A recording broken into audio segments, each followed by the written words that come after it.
La paz de nuestro Señor y Salvador Jesucristo tengan todos ustedes, hermanos miembros y obreros de nuestra iglesia pentecostal Dios es Amor. Bienvenidos al CFO, el curso de formación de obreros. El día de hoy vamos a hablar del primer tema del primer módulo del curso de formación de obreros. El tema de hoy es teología. El día de hoy en esta clase vamos a aprender acerca de la naturaleza de Dios. Vamos a aprender acerca de los nombres de Dios, vamos a aprender acerca de los atributos de Dios, también acerca de la Santísima Trinidad. Vamos también a aprender acerca de diversas perspectivas erróneas acerca de Dios. Al finalizar esta clase, usted será capaz de defender la existencia de Dios ante cualquier situación. También usted va a ser capaz de conocer las diversas formas en que Dios trabaja en favor de sus escogidos. Y también, por supuesto, va a quedar en la capacidad de poder describir y explicar acerca de lo que significa la Santísima Trinidad. Vamos a hablar acerca de lo que es la teología. La teología es el estudio, es la doctrina que habla acerca de Dios.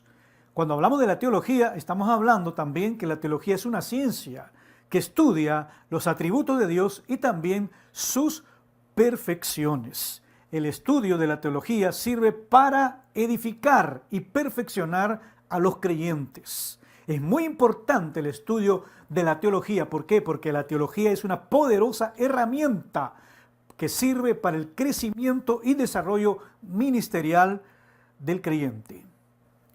¿Qué significa la palabra teología? La palabra teología viene de dos palabras griegas. Theos, que significa Dios, y la otra palabra es logos, que significa ciencia, tratado. Vamos también a hablar ahora acerca de lo que significa la naturaleza de Dios. Naturaleza o personalidad de Dios. Dios es una persona. Dios es una persona que tiene sentimientos, que tiene características psicológicas. Dios es una persona infinita y soberana.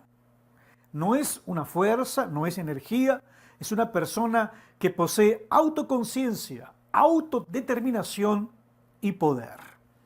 Vamos entonces ahora a hablar acerca de la personalidad de Dios con respecto a los sentimientos.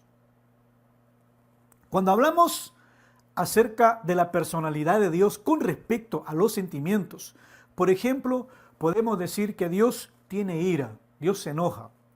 Esto está en Salmos capítulo 30, versículo 5. Dice, porque por un momento será tu ira, pero su favor dura toda la vida. Por la noche dura el lloro y por la mañana vendrá la alegría. Dios también ama.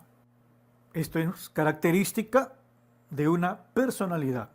Dios ama. Esto está en la Biblia, en Juan capítulo 3, versículo 16. Dice, porque de tal manera Dios amó al mundo, que ha dado a su Hijo unigénito, para que todo aquel que en Él crea no se pierda, mas tenga la vida eterna. También otra característica con respecto a los sentimientos de Dios es que Dios se aborrece. Eso está en el libro de Proverbios, capítulo 6, versículo 16. Dice, 6 cosas aborrece Jehová, y aún 7 abomina su alma.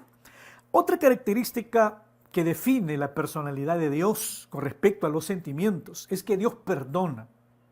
Dios perdona. Dice la Biblia en Isaías capítulo 55, versículo 7, dice, deje el impío su camino y el hombre inicuo sus pensamientos, y vuélvase a Jehová, el cual tendrá de él misericordia, y al Dios nuestro, el cual será amplio en perdonar. Si el hombre impío deja su camino, su mal camino, la Biblia nos dice categóricamente que Dios nos perdona. Dios también se alegra. Él expresa este sentimiento de alegría. Esto lo podemos leer en Nehemías capítulo 8, versículo 10. Dice, luego les dijo, id, comed grosuras, bebed vino dulce y enviar porciones a los que no tienen nada preparado, porque día santo es a nuestro Señor. No os entristezcáis, porque el gozo, la alegría, el gozo de Jehová es vuestra fuerza. La alegría de Dios es vuestra fuerza. Vamos entonces a proseguir con respecto a la personalidad de Dios, ahora con respecto al intelecto. Al intelecto. Dios piensa. Eso es una característica de una persona. Dios piensa. Isaías capítulo 55, versículo 8 dice, al 9 dice, porque mis pensamientos no son vuestros pensamientos, ni vuestros caminos, mis caminos, dijo Jehová. Dios posee una sabiduría infinita, una sabiduría suprema. Posee una sabiduría suprema. Salmos 147:4 dice, Él cuenta el número de las estrellas y a todas ellas la llama por su nombre. Qué tremendo, ¿eh? Que Dios conoce todo el número de las estrellas y a cada una de las estrellas, dice la Biblia, les ha puesto un nombre, las conoce por su nombre. Eso implica una sabiduría mucho más allá de cualquier entendimiento humano, mucho más allá de cualquier entendimiento que una persona puede pensar o imaginar. Dios posee una sabiduría suprema. Dios tiene voluntad propia. Eso está en el libro de Romanos, nos habla acerca de que Dios tiene voluntad propia en Romanos capítulo 12, versículo 2. Dice, no os conforméis a este siglo, sino transformaos por medio de la renovación de vuestro entendimiento, para que comprobéis cuál sea la voluntad de Dios, agradable y perfecta. Cuál sea la buena voluntad de Dios, agradable y perfecta. Estas son características de una personalidad. Una personalidad expresa sentimientos, expresa intelecto, voluntad propia. Eso no lo hace una energía, eso no lo hace una fuerza, sino son características de una persona. Por eso nosotros decimos que Dios es una persona infinita y suprema. Vamos a hablar ahora acerca de lo que es el llamado antropomorfismo. La palabra antropos viene del griego hombre, morfos significa forma. La Biblia, con respecto a lo que es el antropomorfismo, la Biblia describe a Dios en forma humana. Pero eso no quiere decir que Dios tenga un cuerpo físico, porque la Biblia dice que Dios es espíritu. Y Dios no tiene un cuerpo físico como el nuestro. Cuando la Biblia describe a Dios en forma humana, lo hace en forma de un sentido figurado. En un sentido figurado para que nos dé un mayor entendimiento acerca de ciertas acciones, acerca de ciertas características de Dios, de la forma en que Dios se relaciona con nosotros los seres humanos. Por ejemplo, la Biblia habla acerca de la cara de Dios. Eso está en Éxodo capítulo 3, versículo 11. Dice la Biblia, en Reina Valera del año 1960, dice, y hablaba Jehová a Moisés cara a cara, como habla cualquiera a su compañero. Dice que Dios hablaba cara a cara con Moisés, en el sentido figurado, por supuesto. También la Biblia habla acerca de los llamados ojos de Dios.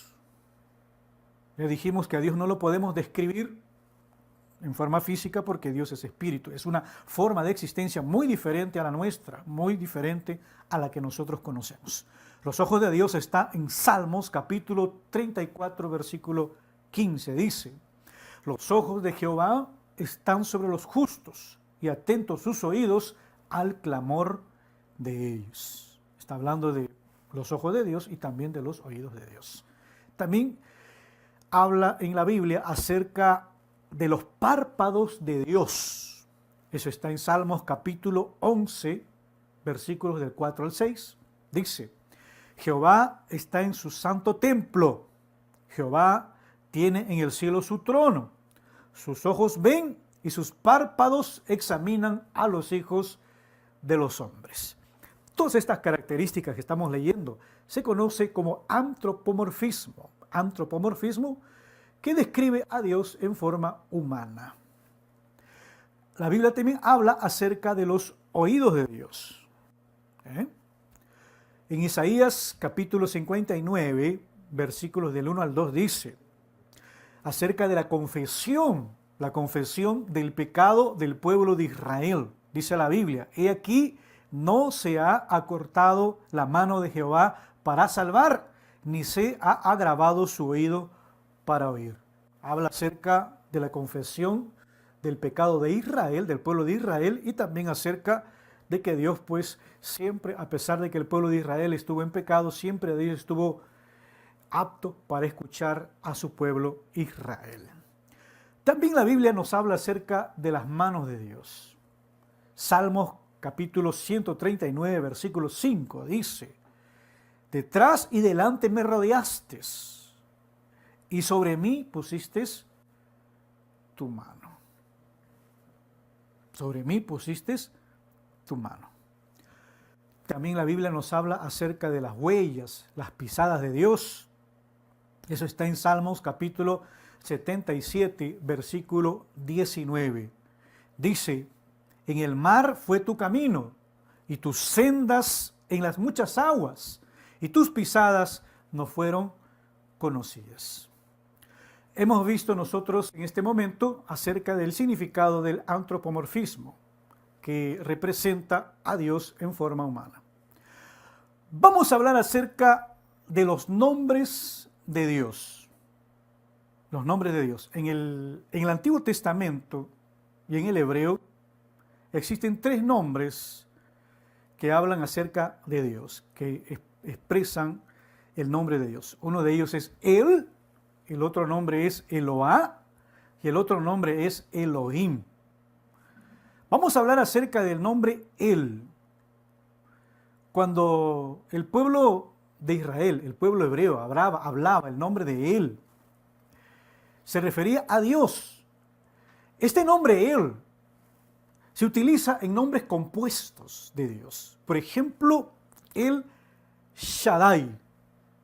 Por ejemplo, El Yom, el Altísimo. El Shaddai, el Todopoderoso, el Yom, el Altísimo. Entonces, este nombre para referirse a Dios es un nombre que se utiliza en nombres compuestos. Y el origen de este nombre, El, es un nombre de origen semítico. Por eso que las naciones circundantes, juntamente con el pueblo de Israel, utilizaban este nombre llamado El para referirse también a sus dioses. Cuando hablamos acerca del idioma semítico, estamos hablando, según los eruditos, del idioma más antiguo que existe en la historia. Desde Adán hasta Noé, inclusive hasta antes de la confusión de las lenguas, todos hablaban un mismo idioma. Todos hablaban un mismo idioma, el cual era el idioma semítico. Entonces, por eso que este nombre, El, era utilizado no solamente por el pueblo de Israel, debido a la antigüedad de este nombre, sino también por las naciones circundantes. El otro nombre de Dios es Eloá, que es el singular de la palabra Elohim. Este nombre Eloá se usa 42 veces en el libro de Job. El otro nombre de Dios es Elohim. Elohim es un nombre que está expresado en forma plural, lo que se conoce como plural majestático. La palabra Elohim en el formato plural significa dioses. Y este nombre Elohim también era usado no solamente por el pueblo de Israel, era un nombre usado también por las naciones circundantes y sobre todo por las regiones que pertenecían a el pueblo de Canaán. Esto tiene una explicación muy importante. Vamos a retroceder un poquito en la historia, un poquito, para explicar acerca del origen del nombre Elohim. Cuando Abraham salió de Ur de los Caldeos, Abraham hablaba idioma acadio. Abraham nunca habló el idioma hebreo. Salió de Ur de los Caldeos y hablaba el idioma acadio, porque era el idioma de los caldeos en aquella época. Cuando el pueblo de Israel llega al Egipto, el pueblo de Israel aprende el idioma del pueblo egipcio. ¿Cuál era el idioma del pueblo egipcio? Era el idioma copto. Cuando Israel estuvo en la esclavitud en el Egipto, Israel hablaban dos idiomas. Hablaba el acadio y hablaba el copto. Cuando Israel sale del Egipto, sale hacia la conquista de la tierra de Canaán, el pueblo de Israel, cuando llega a la tierra de Canaán, adopta el idioma del pueblo de Canaán, lo que se conoce como el cananeo fenicio, el idioma cananeo fenicio. Y con el tiempo este idioma llamado cananeo fenicio llegó a llamarse paleo-hebreo. Paleo significa antiguo, hebreo. Entonces, este idioma cananeo fenicio sirvió de base para el idioma hebreo.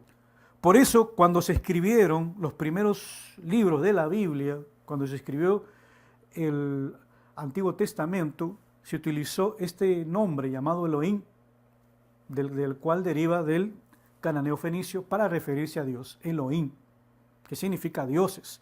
Pero con respecto al pueblo de Israel, el pueblo de Israel utilizaba este nombre, pero en forma singular. No utilizaba en el plural, sino en el singular, porque sabemos que el pueblo de Israel es un pueblo monoteísta. Por eso que la Biblia dice, en Génesis capítulo 1, versículo 1, dice, en el principio creó Dios. En el principio creó Dios. En hebreo sería Bereshit.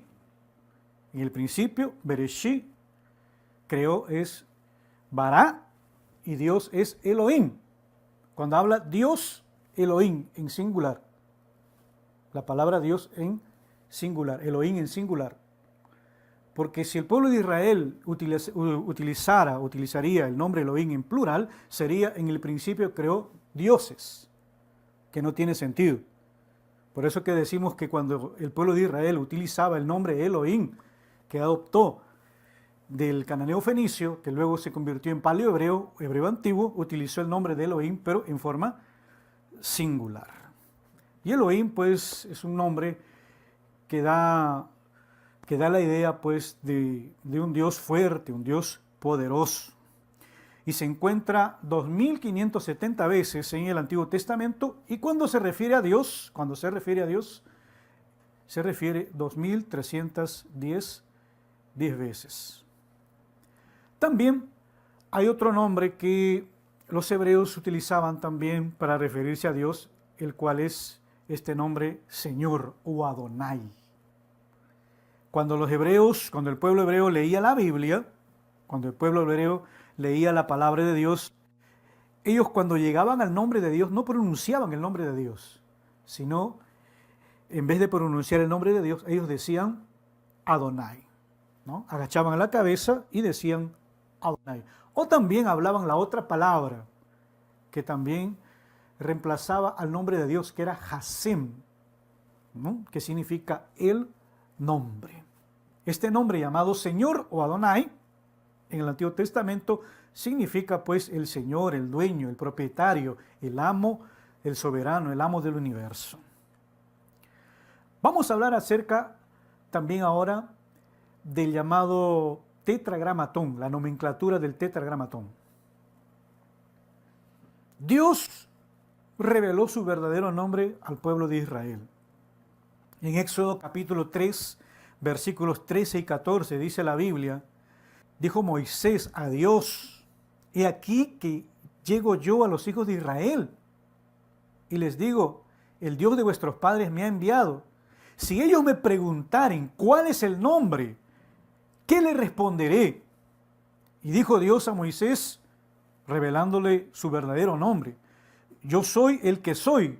Y dijo, así dirás a los hijos de Israel, yo soy, me ha enviado. Esta palabra, yo soy el que soy, revela el nombre verdadero de Dios. Podemos ver que esta palabra, el nombre de Dios, está compuesta de 4 letras. La I, la H, la B y la H. 4 letras. Porque en el paleohebreo, en el hebreo antiguo, no existían vocales. El hebreo antiguo, el paleohebreo, era un idioma sin vocales. No existían las vocales. Por eso que es un idioma muy difícil de comprender, muy difícil de entender. Entonces, estas 4 letras representan el verdadero nombre de Dios. Las 4 consonantes. La I es Yod, la H, Hei, la B es Bat y la H, Hei. Yod, Hei, Bat, Hei. La pronunciación de las 4 consonantes que forman el nombre de Dios, pero no es el nombre de Dios. Simplemente estamos hablando de la pronunciación de las 4 consonantes. Vamos a hablar acerca de un poco de historia con respecto al nombre de Dios.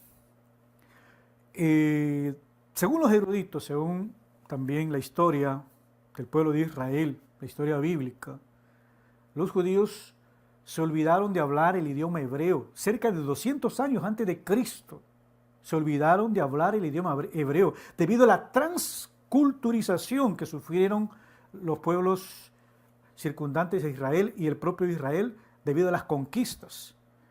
Por ejemplo, Israel fue llevado al cautiverio, el pueblo judío fue llevado al cautiverio por los babilónicos, y en Babilonia ellos aprendieron el idioma arameo. Más adelante, cuando se expandió las conquistas del imperio de Grecia, y Grecia conquistó prácticamente el mundo, y luego vino el imperio romano, surgió lo que se llama el idioma griego. 200 años antes de Cristo, los jóvenes del pueblo de Israel se habían olvidado de hablar el idioma hebreo. Solamente lo hablaban algunos eruditos, algunas personas, como por ejemplo algunos sacerdotes, algunos escribas.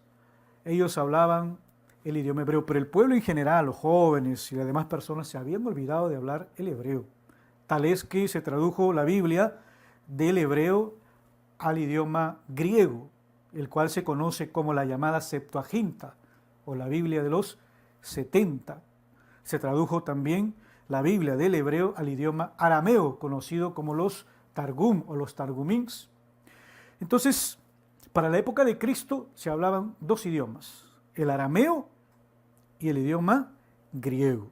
Por eso que la Biblia del Nuevo Testamento se escribió en el idioma griego. 6 siglos después de Jesucristo, 6 siglos después de Jesucristo, aparecen los llamados masoretas. Masoretas viene de masora, que significa tradición. Estos llamados masoretas, estos personajes, eran copistas. Tenían la misma función que tenían los llamados escribas o soferín en el tiempo de Cristo. Estos masoretas, debido a la crisis de que el pueblo hebreo se había olvidado de hablar el nombre, mejor dicho, se había olvidado de hablar el idioma hebreo y no pronunciaba el nombre de Dios tampoco, por respeto. Los masoretas hicieron una innovación. Ellos inventaron los llamados puntos vocálicos. Inventaron los llamados puntos vocálicos en el idioma hebreo. Y cuando llegaron al nombre de Dios, a este nombre que está compuesto de 4 consonantes, cuando llegaron al nombre de Dios, le pusieron las vocales de la palabra Adonai. Les pusieron las vocales de la palabra Adonai. Más adelante, cuando los eruditos cristianos comenzaron a traducir la Biblia del idioma hebreo hacia los diversos idiomas, al latín, luego al castellano, tomaron las 4 consonantes y las unieron con las vocales de la palabra Adonai, de donde sale el nombre de Jehová, que más adelante esa I, esa letra I se convirtió en una J, más adelante. ¿De dónde sale la palabra, el nombre de Dios, Jehová, que nosotros actualmente conocemos? Entonces, el nombre Jehová nace, o mejor dicho, se origina de la unión de las 4 consonantes del nombre de Dios, las 4 consonantes, Yod, Hei, Bat, Hei, unidas a las letras de la palabra Adonai. Se hizo esa unión y salió el nombre Jehová. Ahí nace, ¿no?, el nombre Jehová que nosotros conocemos. Pero el 90%, o podríamos decirle un poco más, de los eruditos, ellos dicen que la verdadera pronunciación del nombre de Dios no es Jehová, no es de la unión de las 4 consonantes con las letras iniciales, las vocales de la palabra Adonai, sino que los eruditos dicen que el nombre verdadero de Dios es Yahvé. O como los samaritanos le decían, los samaritanos, ellos no era como el pueblo de Israel. El pueblo de Israel tenía un cierto temor en pronunciar el nombre de Dios, pero los samaritanos no tenían ningún temor, ya que ellos no eran judíos. Ellos eran pueblos que habitaron el norte de Israel, ¿no?, llevados por los asirios, adoptaron el Dios de Israel como suyo, y ellos no tenían temor, como los judíos, de pronunciar el nombre de Dios. Y según la historia, pues los samaritanos siempre ellos han pronunciado el tetragramatón, las 4 letras, las 4 consonantes, como Yahvé. Entonces, de ahí donde pues podemos deducir, ¿no?, según estos estudios, que la verdadera pronunciación del nombre de Dios es Yahvé. Vamos ahora sí a hablar acerca de los llamados nombres compuestos de Dios. Los llamados nombres compuestos de Dios. Vamos a ver nombres compuestos relacionados con Yahvé. El primer nombre es Yahvé Ropecá, que significa el Señor es tu médico personal. Eso está en Éxodo capítulo 15, versículo 26. El otro nombre de Dios nombre compuesto, es Yahvé Nissi. El Señor es mi bandera. Eso lo encontramos en Éxodo capítulo 17, versículo 15. Dice la Biblia que Moisés, después de haber vencido a los amalecitas, Moisés levantó un altar al que llamó Yahvé Nissi. Después también el otro nombre es Yahvé Shalom. El Señor es paz. Eso lo encontramos en Jueces capítulo 6, versículo 24. Gedeón, dice la Biblia, construyó un altar y Gedeón llamó a ese altar Yahvé Shalom. El otro nombre de Dios compuesto es Yahvé Raá, el cual significa el Señor es mi pastor, y está en Salmos capítulo 23, versículo 1. El otro nombre de Dios es Yahvé Sitkenu, que significa el Señor justicia nuestra. Eso lo encontramos en Jeremías capítulo 23, versículo 6. La Biblia dice que Dios habla para Israel y le dice, Israel se apellidará con este nombre, Yahvé justicia. El siguiente nombre de Dios es Yahvé Sebaot, también llamado Jehová, el Señor de los ejércitos. Yahvé Sebaot, el Señor de los ejércitos. Primera de Samuel, capítulo 17, versículo 15. El siguiente nombre compuesto de Dios es Yahvé Jireh, que significa el Señor proveerá. Esto lo encontramos en Génesis, capítulo 22, versículo 14. Y este pasaje de la Biblia nos habla acerca de la experiencia que tuvo Abraham en el sacrificio de su hijo Isaac. Cuando Abraham estaba a punto de sacrificar a su hijo Isaac le pregunta, Padre, ¿dónde está el cordero del sacrificio? Y Abraham le responde, Jehová Jireh, el Señor proveerá, ¿no? En la Reina Valera, Jehová Jireh, y con respecto a Yahvé, Yahvé Jireh. El siguiente nombre compuesto de Dios es Yahvé Rafa, el Señor es tu sanador. Eso lo encontramos en Éxodo capítulo 15, versículo 26. La Biblia dice que si Israel fuese fiel a Dios y cumpliese todos sus mandamientos, dice el Señor, promete para Israel, ninguna dolencia pondré sobre ti, porque yo soy Yahvé, tu sanador. El siguiente nombre es Yahvé Mecasedem. El Señor es tu santificador. Eso lo encontramos en Levítico capítulo 20, versículo 8. Y dice el Señor, en ese versículo dice, yo soy Yahvé, quien os santifica. El siguiente nombre es Yahvé Elohá, que significa el Señor tu Dios. Esto está en Deuteronomio capítulo 16, versículo 16. El siguiente nombre es Yahvé Adonai, que significa el Señor es mi maestro. Eso está en Génesis capítulo 15, versículo 8. El siguiente nombre compuesto de Dios es Yahvé Yah, que significa el Señor es único e independiente. Esto está en Salmos 68, 4. El siguiente nombre es Yahvé Sama, que significa el Señor está allí. Eso lo encontramos en Ezequiel capítulo 48, versículo 35. El siguiente nombre es Yahvé Nokah, que significa el Señor te guiará. Eso lo encontramos en Isaías capítulo 58, versículo 11. El siguiente nombre es Yahvé El Gemolá, que significa el Señor mi recompensa. Esto está en Jeremías 51, 56. Este pasaje de la Biblia se refiere al juicio de Dios contra Babilonia. Babilonia había arrasado con Israel. Babilonia había arrasado con las tribus del sur, con la tribu de Judá, y lo había llevado en cautiverio. Entonces el Señor dice y promete traer juicio sobre Babilonia. Y dice, el Señor es mi recompensa, ¿no? En esa parte de la Biblia. Después encontramos el otro nombre compuesto, pero ahora relacionado con el nombre El. Dijimos al principio que Él se relaciona con otros nombres y forma parte de los llamados nombres compuestos.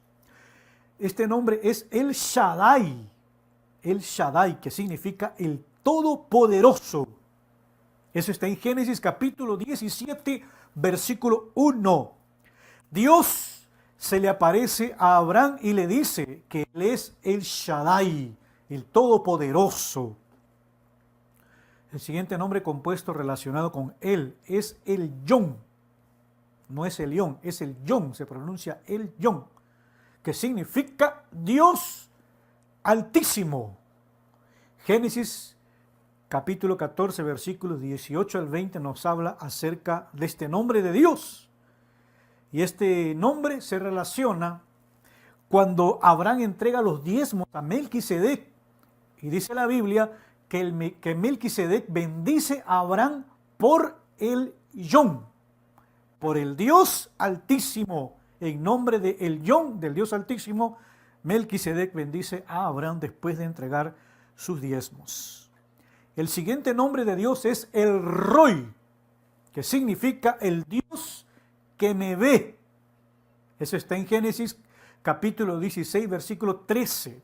Este nombre tiene relación cuando, ¿no? Se refiere cuando Agar estaba en medio del desierto, y aparece Dios.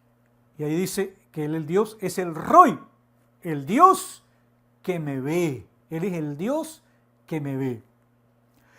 El siguiente nombre compuesto relacionado con él es el Olam, que habla acerca del Dios eterno, del Dios que habita en la llamada eternidad. Eso está en Génesis capítulo 21, versículo 33. El siguiente nombre de Dios es Elohe Yisrael, el Dios de Israel. Este nombre se centra en la relación que Dios tiene con el pueblo de Israel, las promesas que Dios tiene con el pueblo de Israel. Eso está en Génesis capítulo 33, versículo 20. Y el otro nombre compuesto de Dios es Elohim, el verdadero Dios. Nosotros adoramos a Elohim, el verdadero Dios. Eso está en 2 de Crónicas, capítulo 15, versículo 3. Vamos a hablar ahora acerca de los llamados atributos de Dios. Los atributos, también llamadas perfecciones de Dios. Estos atributos divinos son perfecciones distintas, pero cuando Dios actúa, por ejemplo, en su amor, Dios actúa no solamente con su amor, sino actúa también con sus demás atributos llamadas perfecciones. Cuando Dios expresa su amor, expresa su misericordia, expresa su bondad, Dios expresa también, por supuesto, su omnisciencia y todos los atributos de Dios. Cuando Dios actúa, actúan juntos. Cuando Dios actúa, actúa en toda la plenitud de sus llamadas perfecciones. Vamos a hablar ahora acerca de los llamados atributos exclusivos de Dios. Los llamados atributos exclusivos de Dios. Y vamos a hablar acerca de este atributo que solo le pertenece a Dios. En su perfección, me refiero en su perfección. Por ejemplo, este atributo es: Dios es espíritu. ¿Qué significa que Dios es espíritu? Significa que Dios no tiene un cuerpo físico como el nuestro. Por lo tanto, como Dios es espíritu, Dios no es visible a los ojos humanos. Nosotros los seres humanos no podemos ver a Dios con estos ojos que tenemos, físicos.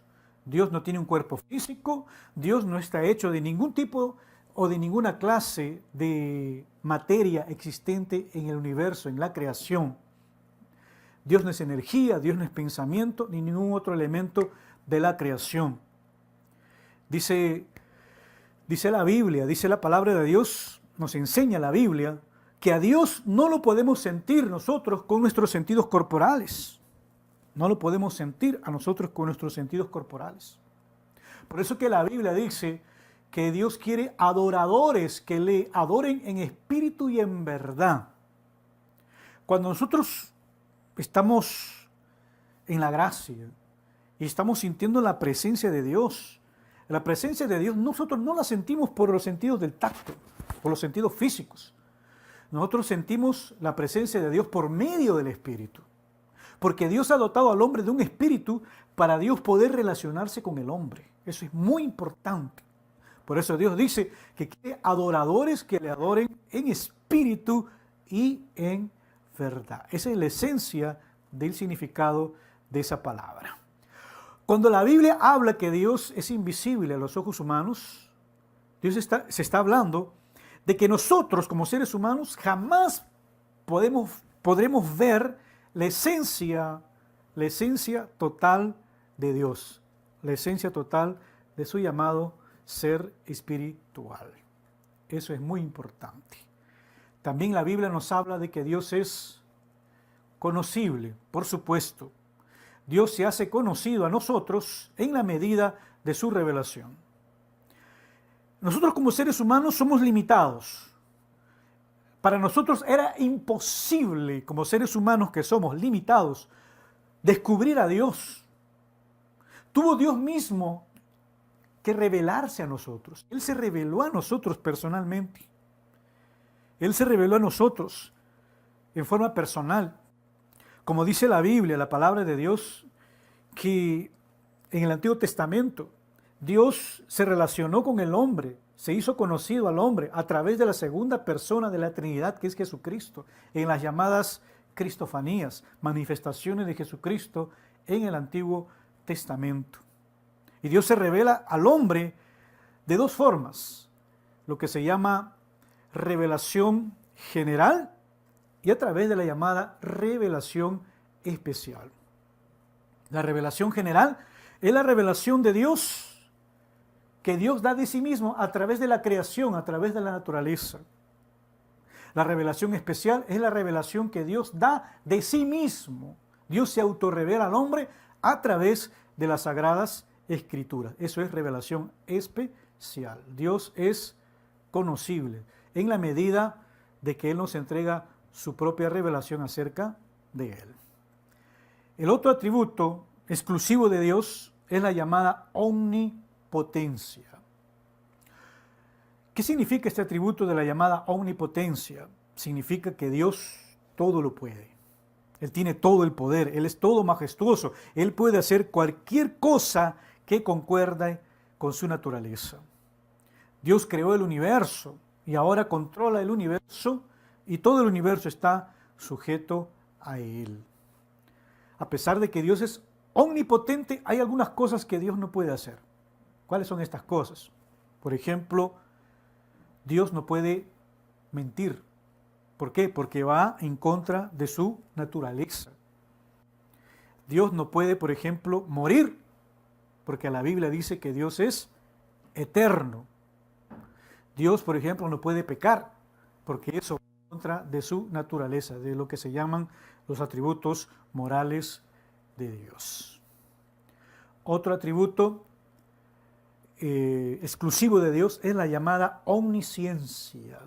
¿Qué significa omnisciencia? La palabra omni viene del latín, que significa todo, ciencia. Dios tiene todo el conocimiento. Dios conoce todas las cosas, el pasado, el presente y el futuro de todas las cosas. Él conoce la esencia de todas las cosas. Él es omnisciente. Dice la Biblia, dice la palabra del Señor, en 1 de Juan capítulo 3, versículo 20, dice, Él dice, pues si vuestro corazón nos reprende, mayor que nuestro corazón es Dios, el que sabe todas las cosas. Él es omnisciente, Él sabe todas las cosas. En Salmos 139, 2 dice, tú has conocido mi sentarme y mi levantarme, has entendido de lejos, has comprendido de lejos mis pensamientos. Salmos 94, 11 dice, Jehová conoce los pensamientos de los hombres, que son todos vanidad. Otro de los atributos exclusivos de Dios es la llamada omnipresencia de Dios. ¿Qué significa la omnipresencia? Significa que Dios está en todo lugar al mismo tiempo. Es un atributo que solo le pertenece a Dios. Nosotros los seres humanos somos materia. La definición en el término de la física de la materia es que la materia es todo aquello que ocupa un lugar en el espacio. Yo soy materia y estoy aquí y no puedo ocupar dos lugares al mismo tiempo. Yo no puedo estar en dos lugares al mismo tiempo, pero Dios puede estar en todo lugar al mismo tiempo. ¿Por qué? Porque Dios no es materia. Dios es espíritu, es una forma de existencia muy diferente a la nuestra, muy diferente a la que nosotros conocemos o percibimos. Cuando hablamos de la omnipresencia de Dios, estamos hablando de que todo el ser de Dios está en toda parte del espacio. El ser de Dios está en toda parte del espacio. Eso es muy importante. Otro atributo exclusivo de Dios es la llamada inmutabilidad de Dios. Inmutabilidad. Dios es inmutable. ¿Qué significa esta palabra inmutable? Significa que Dios no cambia, ni para bien ni para mal. Dios no cambia en sus promesas. Dios no cambia en su carácter. Dios no cambia en sus propósitos. Él es perfecto y sigue siendo perfecto. Muchas personas argumentan de que Dios no es inmutable. Por ejemplo, cuando Dios perdonó a la ciudad de Nínive. La ciudad de Nínive estaba bajo el juicio de Dios. Estaba bajo el juicio de Dios. Pero sin embargo, la ciudad de Nínive se arrepintió y Dios lo perdonó. Queremos decir esto. El que Dios perdonara a la ciudad de Nínive, el que Dios perdone a una persona que está en el pecado y se arrepiente esa persona y Dios lo perdona, eso para nada altera lo que se llama la inmutabilidad de Dios. No cambia para nada. No cambia para nada. Porque cuando Dios perdonó a la ciudad de Nínive, Él no cambió en su carácter.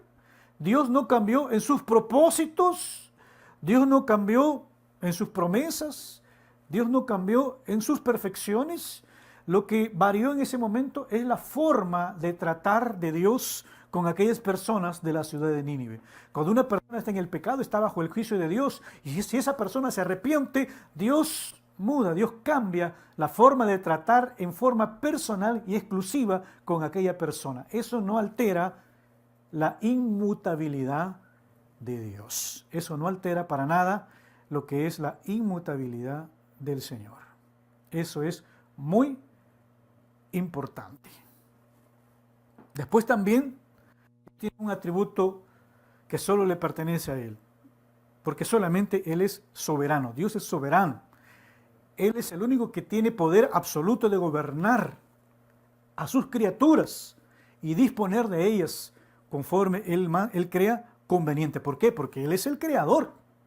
Es el creador del universo, Él es el creador de la tierra, es el creador del espacio, Él es el creador del tiempo.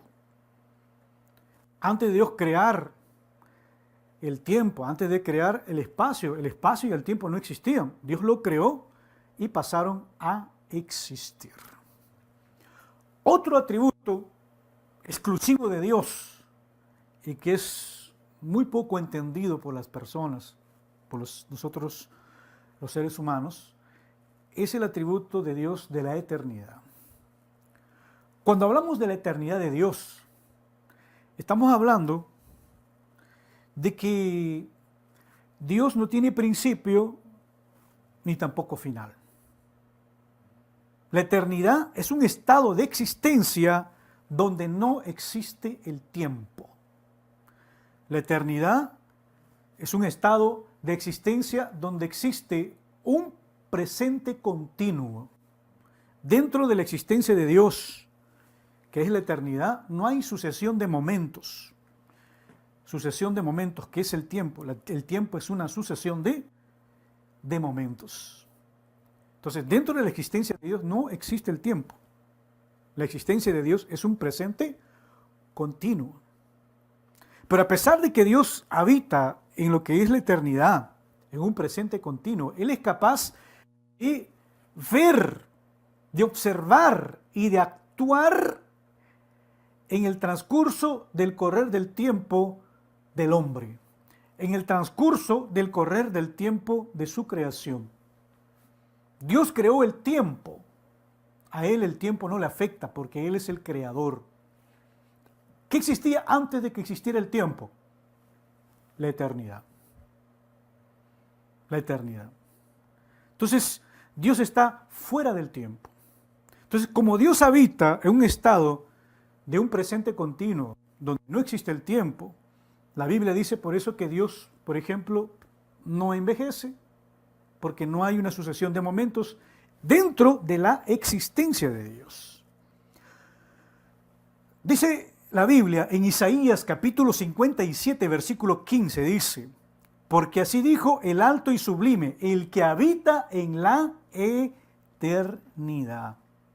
El que habita en la eternidad. Dios es el único ser que habita en la eternidad, es Dios. No hay otro ser en el universo, dentro de la creación, que habita en este estado llamado eternidad. Los ángeles, por ejemplo, ellos no son eternos. Ellos fueron creados, ellos tuvieron un principio. ¿Qué dijimos que era la eternidad? En la eternidad no hay principio y no hay fin. En cambio, los ángeles no. Los ángeles fueron creados, ellos tuvieron un principio. Entonces los ángeles no son eternos. Podríamos decir que los ángeles no mueren, los ángeles son inmortales, no mueren, pero no son eternos. El único que es eterno es Dios. Dice la Biblia que nosotros los seres humanos, dice, vamos a ser transformados. Por eso que la Biblia dice que esto mortal, este cuerpo nuestro mortal, dice, se va a vestir de inmortalidad. O sea, vamos a ser transformados por el poder del Espíritu Santo en el arrebatamiento y vamos a ser transformados a un cuerpo inmortal. Nos vamos a vestir de inmortalidad para vivir para siempre en la presencia de Dios. O sea que nosotros vamos a ser inmortales, los ángeles son inmortales, el único que es eterno es Dios. El único que es eterno es Dios. Salmos capítulo 90, versículo 4 dice, porque 1000 años delante de tus ojos son como el día de ayer. ¿Qué pasó? Y como una de las vigilias de la noche. Dios es eterno y la eternidad es un estado de existencia que solo le pertenece a Él. Salmos capítulo 90, versículo 2. Salmos capítulo 90, versículo 2 dice, escuche, antes que naciesen los montes y formases la tierra y el mundo desde el siglo hasta el siglo, tú eres Dios. Tremendo. Dice también en Salmos 102, versículos 24 al 27. Escuche, porque esto es muy importante. Dice, Dios mío, no me cortes en la mitad de mis días. Por generación de generación son tus años. Desde el principio tú fundaste la tierra y los cielos son obra de tus manos. Ellos perecerán, mas tú permanecerás. Todos ellos como una vestidura se envejecerán. Todo el universo, toda la creación, según la física, está afectada por una ley física que se llama la segunda ley de la termodinámica. ¿Qué dice la segunda ley de la termodinámica? La segunda ley de la termodinámica dice que todos los sistemas con el tiempo tienden a envejecer y tienden a desgastarse. O sea, toda la creación, todo aquello que está afectado por el tiempo, lo que es llamado el cronos, está afectado por la segunda ley de la termodinámica. Pero Dios no está afectado por las leyes de la física. Dios no está afectado por el tiempo. A Dios no le limita el espacio. Por eso que dice la Biblia que el universo envejecerá. Como un vestido dice, los mudarás y serán mudados, pero tú eres el mismo y tus años no acaban. Tus años no acaban. Porque Él no está afectado por el tiempo, Él no está afectado por la llamada segunda ley de la termodinámica que rige a todos los seres, a todas las cosas creadas por Dios dentro del universo. Todos estamos afectados por la segunda ley de la termodinámica. El sol un día se va a acabar, nosotros un día vamos a morir, afectados por la segunda ley de la termodinámica. Pero Dios está más allá, Dios está por encima de las leyes de la física, encima de lo que es el tiempo, Dios está por encima de lo que es el espacio, Dios está por encima de lo que es la materia. Dios es un ser mucho más grande de lo que tú y yo podamos pensar o imaginar. Vamos a hablar ahora acerca de los llamados atributos morales de Dios. Vamos a hablar ahora de los atributos morales de Dios. Dice la Biblia, la palabra del Señor, dice que Dios es santo. En hebreo, la palabra santo es kadosh, ¿no? Los ángeles en Isaías dicen, ¿no? Santo, santo, santo, kadosh, kadosh, kadosh. En griego, la palabra santo es agiazo. ¿Qué significa de que Dios es santo? Significa de que Dios está apartado del pecado, Dios está apartado de la maldad. Él es santo. Y Dios, siendo un Dios santo, Él quiere también que nosotros, que somos su creación, que nosotros que somos los seres con mayor inteligencia que Dios ha creado en la tierra, también Dios requiere que nosotros seamos santos.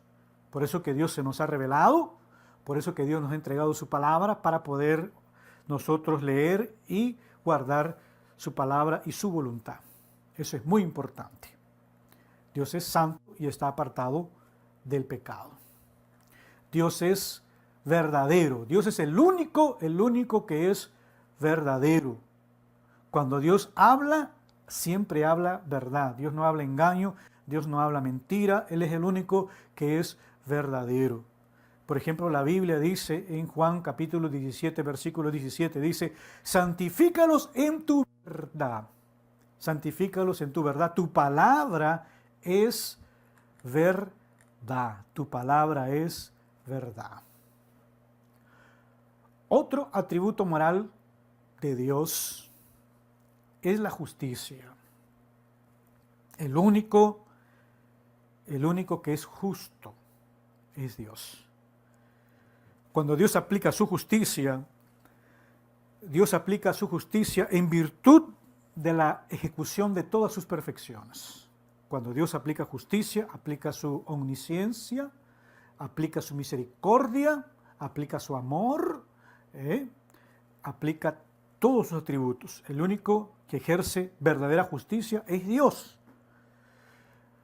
Nosotros los seres humanos también aplicamos en cierta manera justicia, pero nuestra justicia humana es imperfecta, está condicionada a ciertas circunstancias, a ciertas situaciones.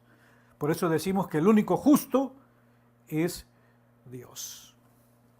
Otro atributo moral de Dios es el amor. En griego la palabra amor se define como amor ágape.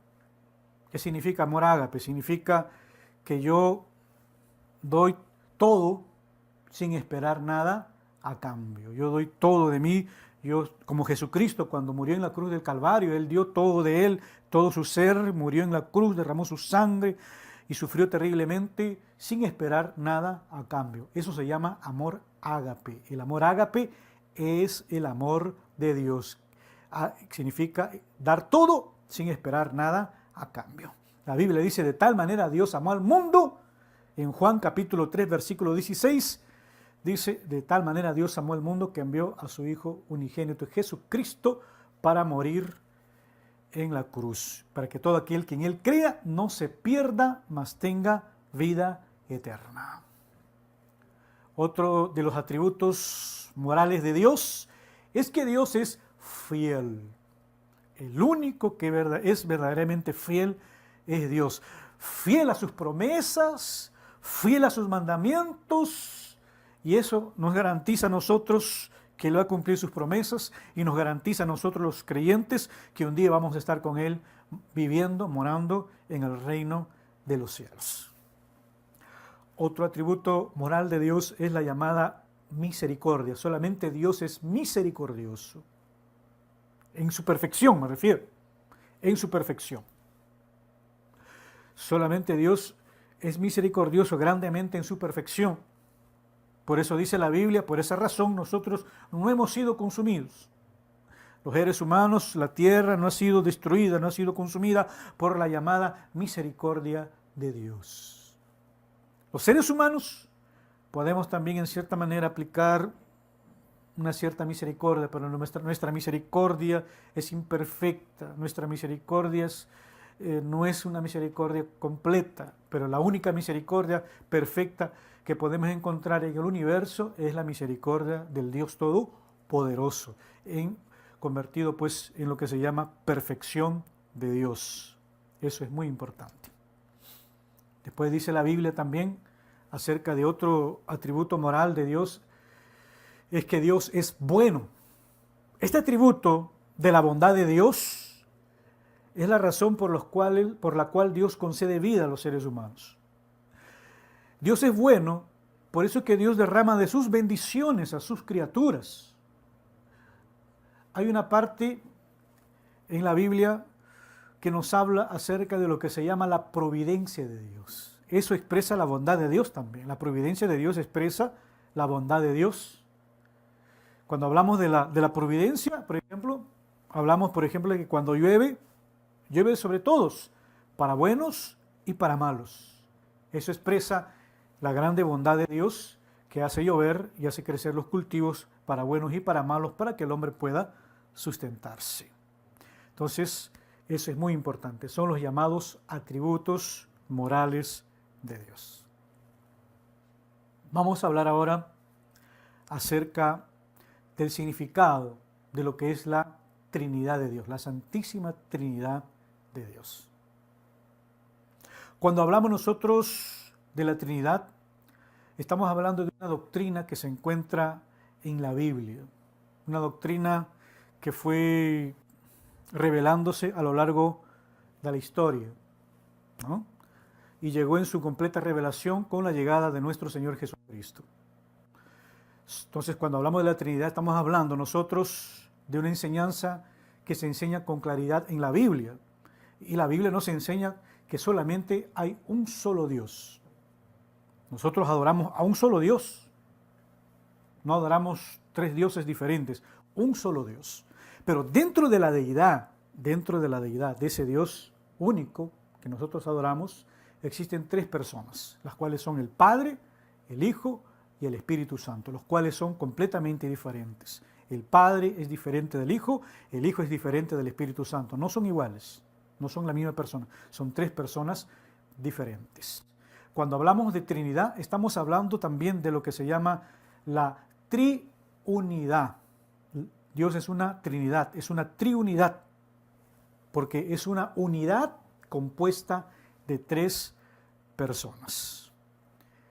La primera persona que habló acerca de esta palabra Trinidad, de este concepto de Trinidad, fue Tertuliano en sus escritos, ¿no? La primera persona que habló fue Tertuliano, que vivió desde el año 165 hasta el año 220 después de Cristo.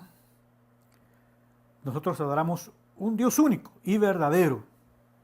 Dentro de esta unidad, dentro de la deidad, hay tres diferentes personas, iguales en sustancia, son iguales en sustancia, en poder, en composición.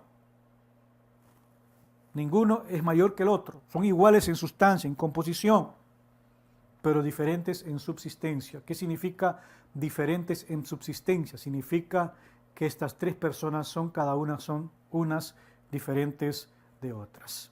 Adoramos a un solo Dios. Somos monoteístas. En el idioma hebreo hay dos palabras traducidas como único, que hablan acerca de unidad. Una es Yashit y la otra es Ejad. Yashit significa solamente uno o el único. Yashit es un nombre que habla acerca de una unidad en singular. Se encuentra en el Antiguo Testamento solamente 2 veces. Un ejemplo de la palabra Yashit la encontramos en el libro de Génesis, capítulo 22, versículo 2, donde Dios le dice a Abraham: toma ahora tu único hijo Isaac. Dios le dice: toma ahora tu único hijo Isaac. En hebreo esa palabra único es Yashit, que habla de un uno, solamente uno en género singular. Pero en la Biblia también hay otra palabra que habla acerca de uno o de un único, pero en plural. Esta palabra es Ejad, es traducida como único y es utilizada para representar una unidad compuesta de una o más personas. Una unidad compuesta de una o más personas. Esta es la palabra que se utiliza en la Biblia para referirse a Dios. Porque nuestro Dios es una unidad compuesta de 3 personas. En Génesis capítulo 2, versículo 24, dice: serán una sola carne. Serán una sola carne. Está hablando acerca de la unión conyugal. Y está hablando de una unidad, una sola carne, el esposo, la esposa, ¿no? Una sola carne, pero esta unidad está compuesta de 2 personas. Esa palabra unidad es Ejad, se refiere a una unidad compuesta de 2 o más personas. Vamos a hablar ahora acerca de las llamadas apariciones de la Trinidad en el Antiguo Testamento. En Génesis capítulo 1, versículo 26 dice: entonces dijo Dios: hagamos al hombre a nuestra imagen, conforme a nuestra semejanza. Hagamos al hombre. Dios está hablando ahí en término plural. Esa palabra hagamos es un plural. Está hablando de muchos, ¿no? Plural es un género que habla acerca de muchos. Entonces dice: hagamos al hombre. Quien está hablando ahí es la Trinidad de Dios. Porque Dios está dentro de la Trinidad haciendo un acuerdo para la creación del hombre. Muchos dicen que Dios estaba hablando con los ángeles, y eso no es así. porque los ángeles no tienen ningún poder para crear absolutamente nada. El único quien tiene poder de crear es Dios. Entonces, por eso decimos que cuando Dios dice hagamos, quien está hablando ahí es la Trinidad, las tres personas de la Trinidad, el Padre, el Hijo y el Espíritu Santo, una unidad compuesta de tres personas. En Génesis capítulo 3, versículo 22 dice, y dijo Jehová Dios, he aquí el hombre es como uno de nosotros, sabiendo entre el bien y el mal. He aquí el hombre es como uno de nosotros. ¿Quién está hablando ahí en plural también? ¿Quién es? Es la Trinidad de Dios, el Padre, el Hijo y el Espíritu Santo. En Génesis capítulo 11, versículo 7 dice, ahora pues descendamos y confundamos allí su lengua. Descendamos y confundamos allí su lengua. Y Dios está hablando también, descendamos, dice, en forma plural, y quien habla ahí está el Padre, el Hijo y el Espíritu Santo. Cuando Dios comienza, como dice la Biblia, se da un momento para observar la construcción de la llamada Torre de Babel, y luego Dios trae como juicio para la humanidad, ¿no?, la llamada confusión de las lenguas, donde se originó la diversificación de lenguas. Eso es muy importante. Vamos también a hablar ahora acerca de las apariciones de la Trinidad en el Nuevo Testamento. Las apariciones de la Trinidad en el Nuevo Testamento. Por ejemplo, en el bautismo de Jesús. En el bautismo de Jesús, el Padre exclamó en el cielo, este es mi Hijo amado en quien tengo complacencia. El Hijo salía de las aguas y el Espíritu Santo, dice la Biblia, se posó sobre él en forma de una paloma. El Espíritu Santo de Dios se posó sobre Jesucristo como una forma de identificación. Se posó sobre Jesucristo para identificarlo, que Él era el Mesías, el prometido y amado de las naciones, para identificarlo. Muchos por ahí erróneamente dicen que erróneamente digo, por supuesto, que cuando el Espíritu de Dios, cuando el Espíritu Santo se posó sobre Cristo en forma de paloma, algunos dicen por ahí que fue lleno del Espíritu. Eso es mentira, eso no es verdad. Porque dice la Biblia que Jesucristo desde el momento de su concepción tenía la plenitud del Espíritu dentro de sí, ¿no? Entonces, el objeto, la razón por la cual el Espíritu de Dios se posó sobre Jesucristo es para identificarlo y señalarlo como el Mesías, el Salvador del mundo. Podemos ver también otra aparición de la Trinidad en el Nuevo Testamento en el llamado nacimiento virginal de Jesucristo. Dice la Biblia que el Espíritu de Dios descendió sobre María, el Espíritu de Dios, el poder del Altísimo la cubrió, ¿no? La cubrió, y ¿no? El poder del Altísimo, el Padre, la cubrió, y Dios el Hijo estaba siendo engendrado en el vientre de María. Eso es muy importante. En la resurrección de Jesús, el apóstol Pablo dice que Dios el Padre, mediante el Espíritu Santo, resucitó a Jesucristo de entre los muertos. Eso es tremendo. Dios el Padre resucita al Hijo por medio del Espíritu Santo. Eso es una manifestación de la Trinidad. Son tres personas completamente diferentes. En la Gran Comisión, Jesucristo ordena a sus discípulos bautizar a las personas en el nombre del Padre, en el nombre del Hijo y en el nombre del Espíritu Santo. Eso está en Mateo 28, versículo 19. Eso es muy importante. Eso es muy importante, esto de la Gran Comisión, porque hay unas sectas por ahí que hablan solo Jesús, ¿no? Con respecto al bautismo.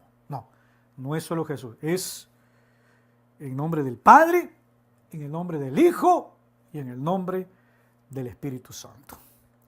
Otra aparición de la Trinidad en el Nuevo Testamento lo podemos encontrar en el saludo a la iglesia de Corinto.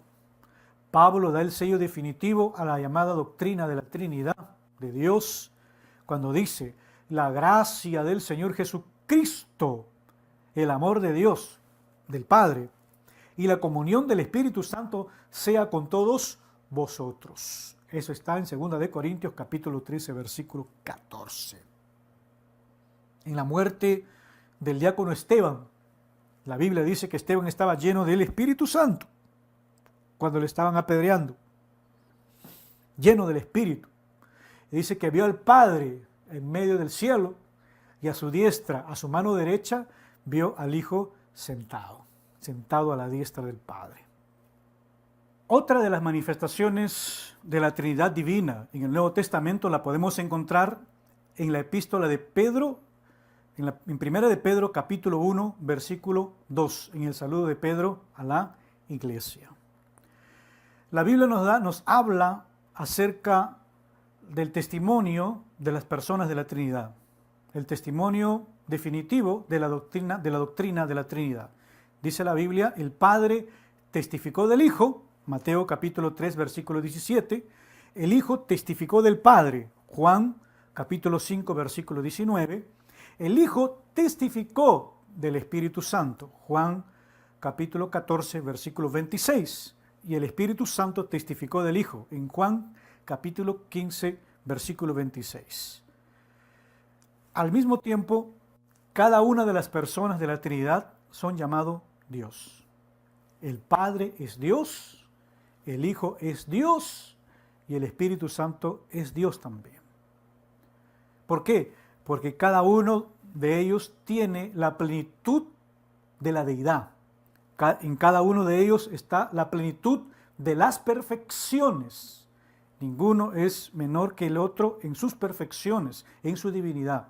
Son tres personas completamente diferentes. El Padre es Dios, el Hijo es Dios y el Espíritu Santo también se le llama Dios, pero con respecto a la deidad es un solo Dios. No adoramos tres dioses, es un solo Dios. Esa deidad, esa unidad compuesta que es Dios, como ya le hemos hablado ya anteriormente, esa unidad compuesta que es Dios, conforme a la Biblia, conforme a la palabra de Dios, está compuesta de tres personas: el Padre, el Hijo y el Espíritu Santo.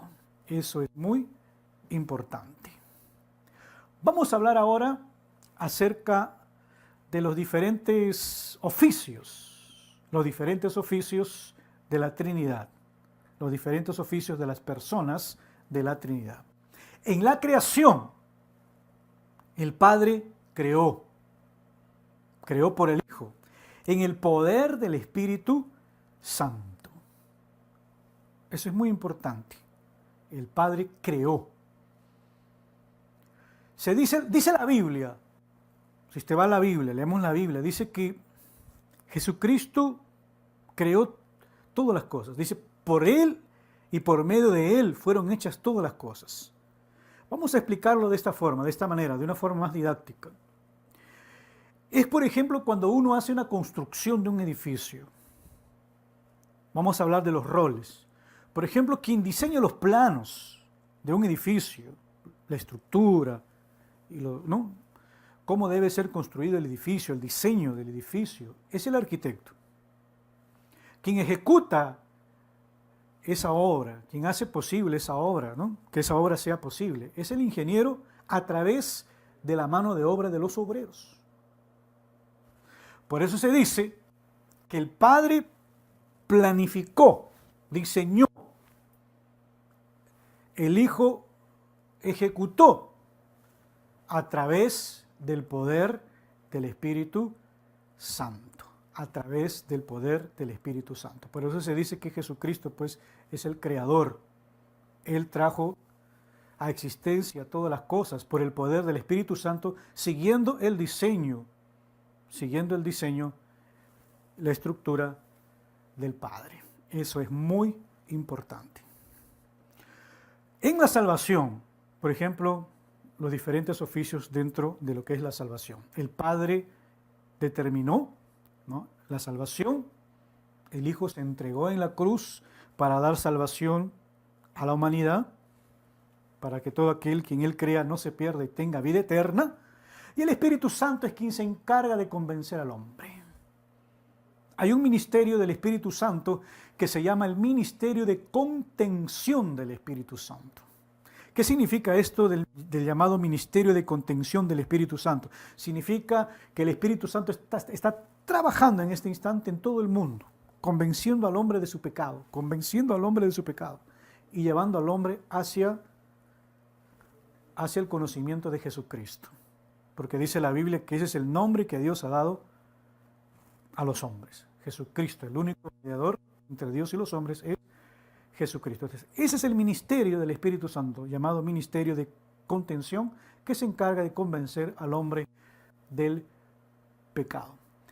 Que en el diluvio, si retrocedemos en el Génesis, Dios dice, no contenderá más mi espíritu con el hombre.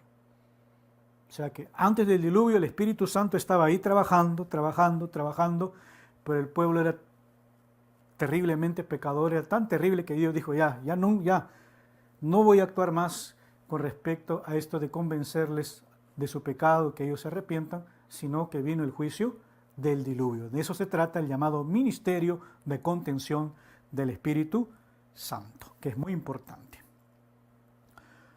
En el arrebatamiento, el Padre nos llevará hacia Él, Jesús nos vendrá a buscar y el Espíritu Santo operará en la resurrección de poder sobre los muertos en Cristo. Dice también la Biblia, nosotros que hemos quedado, juntamente con ellos seremos arrebatados para recibir al Señor en los aires. Esto es muy importante. En el arrebatamiento el Padre nos llevará hacia Él y Jesucristo nos vendrá a buscar y seremos levantados con poder y la gracia del Espíritu Santo. Todo esto, dice la Biblia, será transformado en un cuerpo celestial, en un cuerpo glorificado, semejante al de la gloria de Cristo. Es muy importante. Entonces, cuando hablamos acerca de la Trinidad, hablamos también, por ejemplo, y vamos a buscar en medio de la naturaleza. Podemos buscar en medio de la naturaleza también unidades compuestas. Por ejemplo, el tiempo. El tiempo está compuesto de pasado, presente y futuro. Pasado, presente y futuro. Son tres estados diferentes del tiempo. Los tres pertenecen a lo que es el tiempo, pero son tres manifestaciones diferentes de lo que es el tiempo. Por ejemplo, el agua lo podemos encontrar en tres diferentes estados: sólido, líquido y gaseoso. Son tres estados completamente diferentes, pero en esencia son una misma cosa. Tienen la misma composición química, H2O, que es agua. Entonces, en la naturaleza podemos encontrar también manifestaciones de las llamadas unidades compuestas. Entonces, son un ejemplo de lo que es Dios. Dios es una unidad compuesta de tres personas diferentes: Padre, Hijo y Espíritu Santo. Vamos a hablar ahora acerca de los llamados conceptos erróneos acerca de Dios. Vamos a hablar ahora acerca del llamado agnosticismo. La palabra a en griego es sin. Gnosis significa conocimiento. Agnosticismo. ¿Qué dicen los llamados agnósticos? Los agnósticos dicen que es imposible conocer o probar la existencia de Dios. Ellos dicen es imposible, dicen probar o conocer, es imposible conocer si Dios existe. La Biblia dice que en lo que se llama revelación general, dice la Biblia, que el universo, como dice también en Romanos capítulo 1, versículo 20, que dice que su eterno poder, ¿no?, se hace visible, dice la Biblia, por medio de las cosas hechas. De modo que nadie tiene excusa. La naturaleza, la creación, nos está hablando de la existencia de un creador. El universo, diseñado de una forma tan exacta, diseñado de una forma tan maravillosa, nos habla de la existencia de una mente superior, de un ser superior. Entonces, este pensamiento llamado agnosticismo, que dice que es imposible conocer a Dios, es un pensamiento pues que no tiene lógica o no tiene sentido. Dios se revela a nosotros a través de la existencia de su creación, a través de la naturaleza, lo que es llamada revelación general, y también a través de la llamada revelación especial, que es la revelación de Dios a través de su palabra, a través de la palabra de Dios. El otro concepto erróneo acerca de Dios es el llamado panteísmo. ¿Qué dice? ¿Qué significa primeramente este concepto erróneo, panteísmo? ¿Qué significa? La palabra pan significa todo, todo. Theos, Dios. Pan en griego, por supuesto. Theos, Dios. Según los panteístas dicen que todo lo que existe es Dios. Todo lo que existe es Dios. Aún más dicen los panteístas que cada cosa que existe en el universo, cada cosa es una parte de Dios. Esta laptop que está aquí es una parte de Dios. Esa pizarra que usted ve ahí es una parte de Dios también, según los panteístas. Yo soy una parte de Dios. Aún más dicen los panteístas que nosotros cuando morimos somos absorbidos por ese todo que es Dios. Este pensamiento panteísta tiene un problema de cuestión moral. Ellos dicen que cuando morimos todos somos absorbidos y nos unimos al todo que es Dios. Tiene un gran error, tiene un gran problema de cuestión moral, porque según los panteístas todos tenemos un mismo destino. Tanto pecadores, ladrones, asesinos, como cristianos o gente que tiene la fe en Dios. Todos, según los panteístas, ellos dicen que tienen un mismo destino.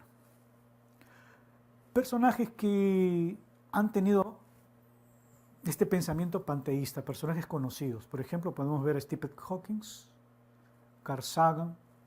Este personaje llamado Stephen Hawking, él escribió un libro que se llama El Gran Diseño. Stephen Hawking fue un físico inglés que ya falleció, pero él escribió un libro, El Gran Diseño. ¿Sabe lo que dice Stephen Hawking en ese libro?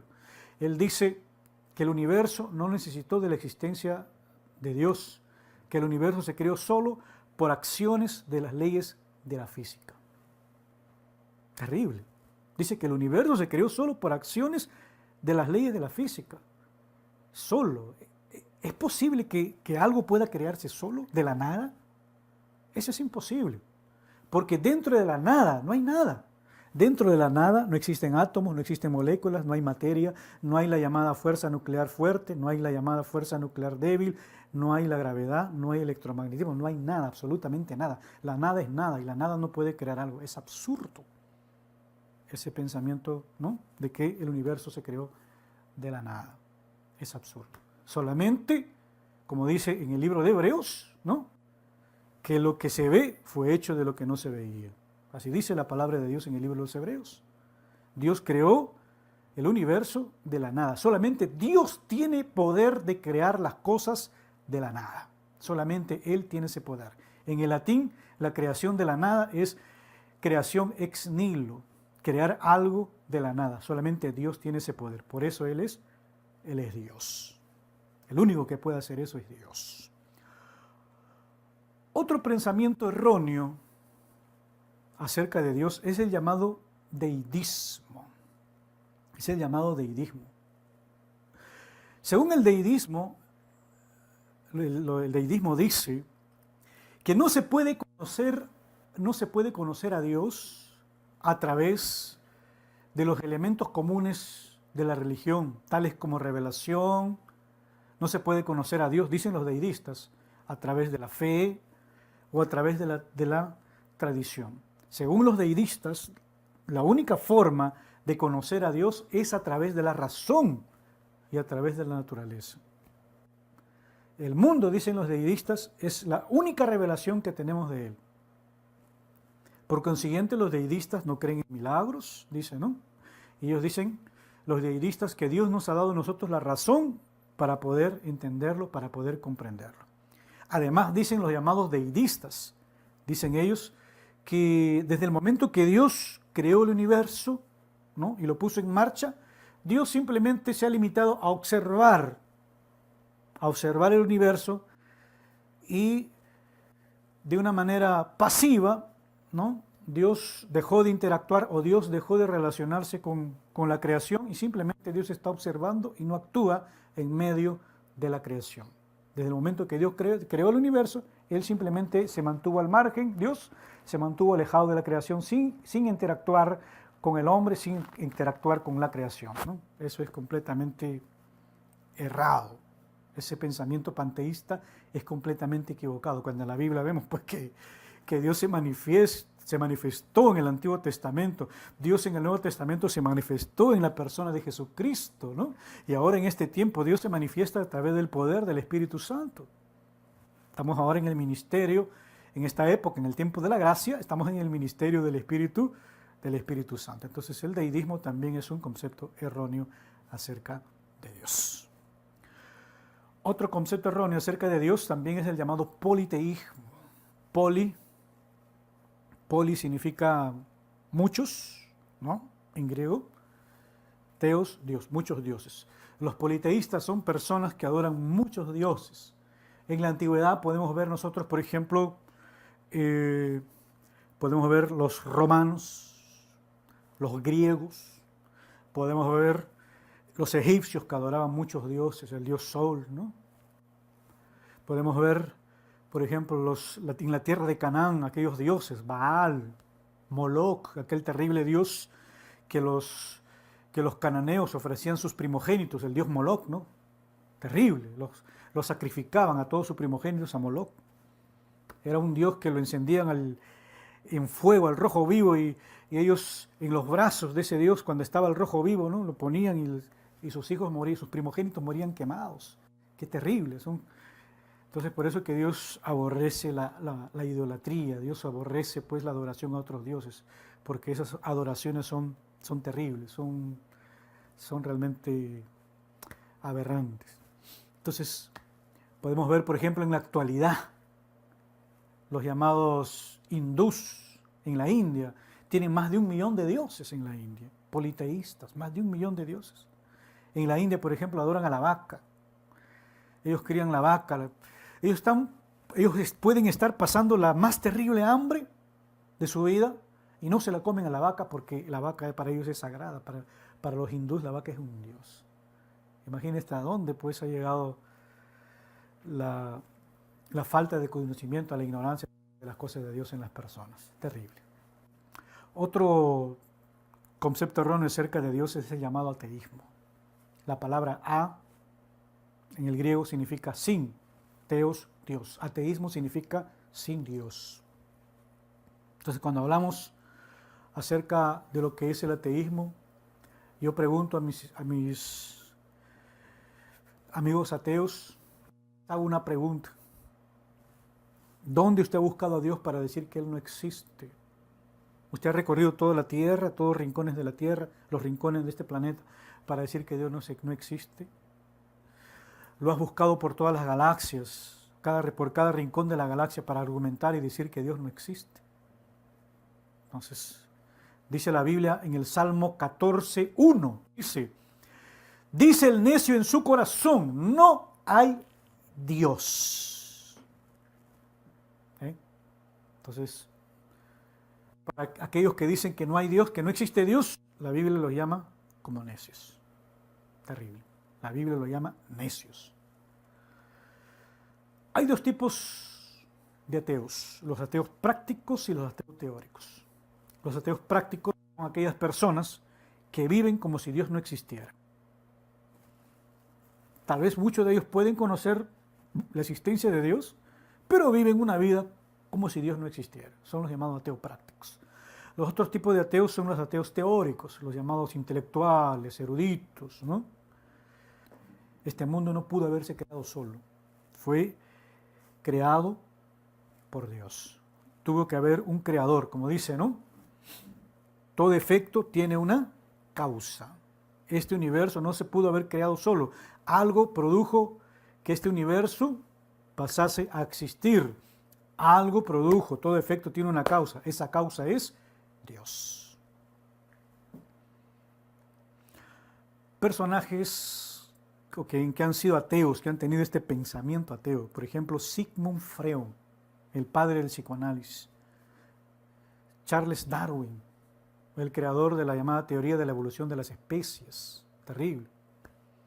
Que dice que el hombre viene del mono, imagínense. el mono fue creado por Dios hace miles de años y sigue siendo mono y no ha evolucionado a otro tipo de ser, a otro tipo de ser, no. Dios creó al hombre hace miles de años y el hombre sigue siendo hombre y nosotros no vamos a evolucionar a otro tipo de ser. Eso de la llamada teoría de la evolución de las especies no es una teoría en sí, porque según la ciencia, una teoría para poder ser válida, según la ciencia, tiene que pasar por lo que se llama la experimentación científica, tiene que ser reproducida en un laboratorio. Entonces, la llamada teoría de la evolución de las especies no es una teoría, es simplemente una hipótesis.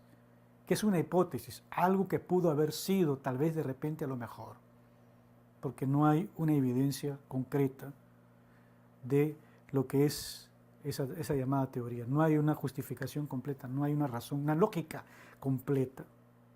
Pero sin embargo, en los llamados institutos, universidades, centros de grandes estudios, se aceptan estas llamadas hipótesis como verdades absolutas y crean dentro de las personas pues este pensamiento ateo, que ellos no crean en Dios.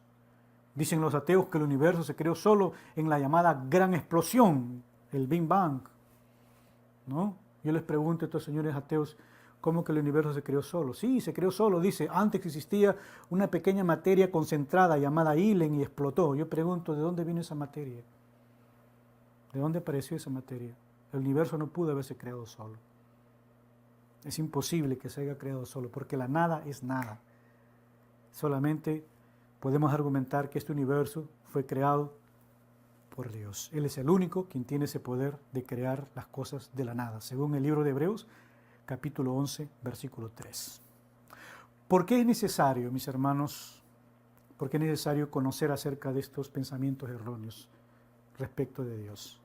Hemos visto el agnosticismo, hemos visto, ¿no?, el panteísmo, hemos visto el deidismo, el ateísmo. ¿Por qué es necesario conocer estos conceptos? Porque siempre nos vamos a encontrar en diversos puntos donde nosotros estemos hablando, predicando, evangelizando, nos vamos a encontrar con diferentes tipos de personas que tengan diferentes tipos de pensamientos. Es necesario conocer estos conceptos erróneos. ¿Para qué? Para poder nosotros abrirles la puerta de la salvación, para poder hablarles acerca de Jesucristo. Es necesario conocer un poco de estos tipos de pensamientos. Y esa es la razón por la cual hemos estado hablando del agnosticismo, del panteísmo, del deidismo, del politeísmo y del ateísmo. Mis hermanos, que Dios les bendiga, que Dios les bendiga, hermanos, miembros y obreros de nuestra iglesia pentecostal Dios es Amor. Hemos entonces terminado esta primera clase del primer módulo del curso de formación de obreros. Que Dios les bendiga. Habló con ustedes su hermano en Cristo, Pastor Pedro Pablo. Los esperamos a todos ustedes en la nueva clase posterior a esta clase que hemos terminado el día de hoy. Que Dios les bendiga. Queden todos en la paz de nuestro Señor y Salvador Jesucristo.